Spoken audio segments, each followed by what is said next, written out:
एक शख्स यहाँ पर सबको झूठा करार दे रहा है। पूरे मुंब्रा में वो अकेला सच्चा है।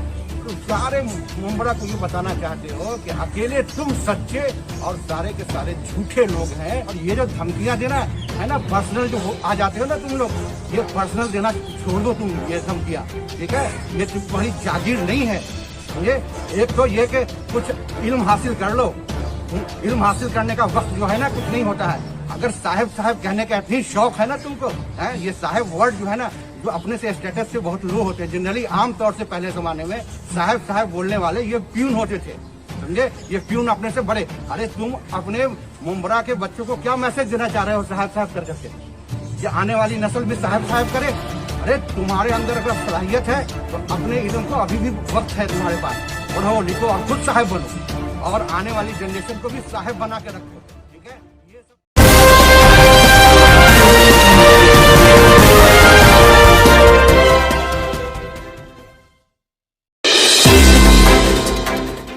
एक शख्स यहाँ पर सबको झूठा करार दे रहा है। पूरे मुंब्रा में वो अकेला सच्चा आदमी। तो सारे मुंब्रा को ये बताना चाहते हो कि अकेले तुम सच्चे और सारे के सारे झूठे लोग हैं। और ये जो धमकियां देना है ना, पर्सनल जो आ जाते हो ना तुम लोग, ये पर्सनल देना छोड़ दो तुम, ये धमकियां, ठीक है? ये तुम्हारी जागीर नहीं है। समझे? एक तो ये कि कुछ इल्म हासिल कर लो।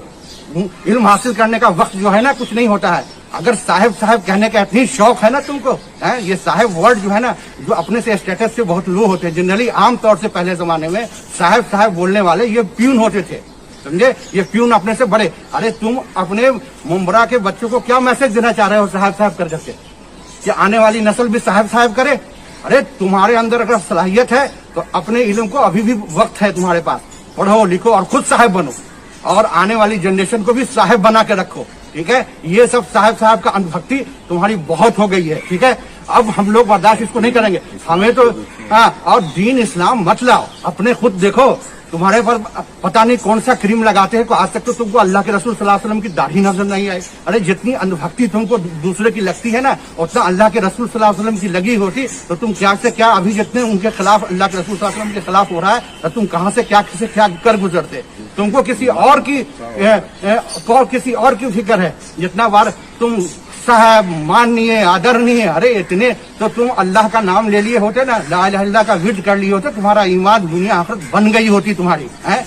और यहूदियों का लिबास पहन करके आ जाते हो और शेरवानी चिल्लाते रहते हो क्या तुम्हारी तरह? अरे मेरी उम्र 53 साल हो चुकी है, मुझे नहीं मालूम है कि तुम्हारी उम्र क्या है, लेकिन तरीके से रहना जीना सीख लो। ज्यादा स्मार्ट बनने की कोशिश न करो। अरे हम जैसे हैं वैसे हैं, जो सच्चाई है वो सच्चाई है। तुम अगर हिम्मत है ना तुम्हारे अंदर तो आंख में आंख मिला करके बताओ, तुम्हारे साथ बैठते हैं हम, क्या सच्चाई थी है तुम्हारे साथ और बात करते हो तुम। अरे सोहबत का असर तुम लोगों को है, जिसके साथ बैठते हो ना वही सोहबत का असर लोगे।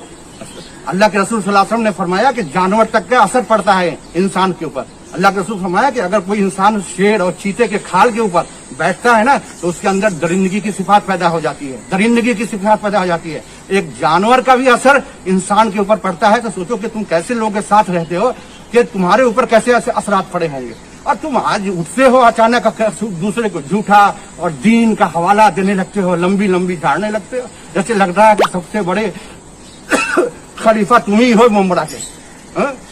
जरा दीन को कम लाया करो बीच में और अपने इबादत पर ध्यान दो और जिक्रुल्लाह में लगो। दूसरे का न रमजान खराब करो झूठ बोल करके और न अपना। 18 तारीख संडे में पहला हमारा विजिट कोविड सेंटर में हुआ था।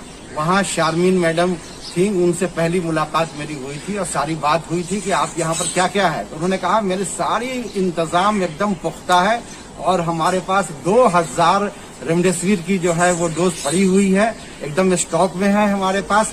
और हम आज ही रात में यानी कि 18 तारीख का जो रात है शाम तक हम जो है 8 बजे तक कर देंगे। अगर नहीं कर पाए तो 19 की सुबह तक हम जरूर कर देंगे। ये बात कही थी। अब ये बात कहने के बाद हम लोग उनसे मुतमईन होकर के चले आए।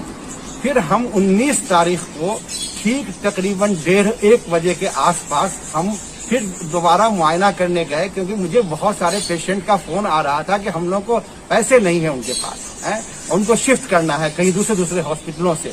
तो हम देखने गए थे कि भाई वाकई वहाँ पर तैयारी है तो उनको जल्द से जल्द हम बताएं, क्योंकि उन बेचारे गरीबों का कहाँ से इतना पैसा आएगा कि इतने सारे चीज कर सकेंगे। इसलिए हम 19 तारीख को दोबारा गए।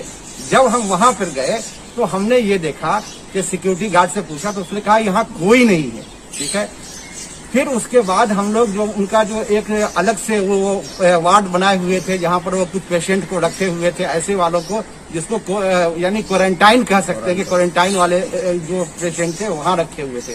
तकरीबन हम लोग 1 घंटे वहां पर रहे। उसके बाद हमारे फजल भाई और दुरिया जी अंदर गई और जाकर के पूरा कैमरा से लिया। पूरा बेड वैसे ही खाली था, सिर्फ 12 बेड रेडी थे, सिर्फ 12 बेड रेडी थे। और वो भी प्रॉपर्ली नहीं थे, पर हर 12 मान लेते हैं कि टेक्निकली जो है रेडी है आपके, बाकी सब ऐसे ही थे, गंदे थे, कुछ पे कुछ रखा हुआ था। ये सारी चीजें थी आपकी वहां पे। उसके बाद हम लोग वहां से तकरीबन 2 बजे के आसपास हम लोग वहां से निकले। और ये दिखाने वाला आपका सिक्योरिटी गार्ड वाला है। सिक्योरिटी गार्ड से पूछो कि उस वक्त क्या था। और वो कोई चीज चल रही है, हमें उंगली करने की क्या जरूरत है। लेकिन जब अफरा तफरी बची हुई हो कि ऑक्सीजन की कमी है, रेमडेसिविर जो है 1600 का, यानी कि वायल जो है 1600-2000 के आसपास का वायल जो है वो जो है 10-10 हजार, 12,000, 25-25 हजार तक लोगों ने मजबूरी में एक खरीदी है। और लोगों को 6 की रिक्वायरमेंट थी।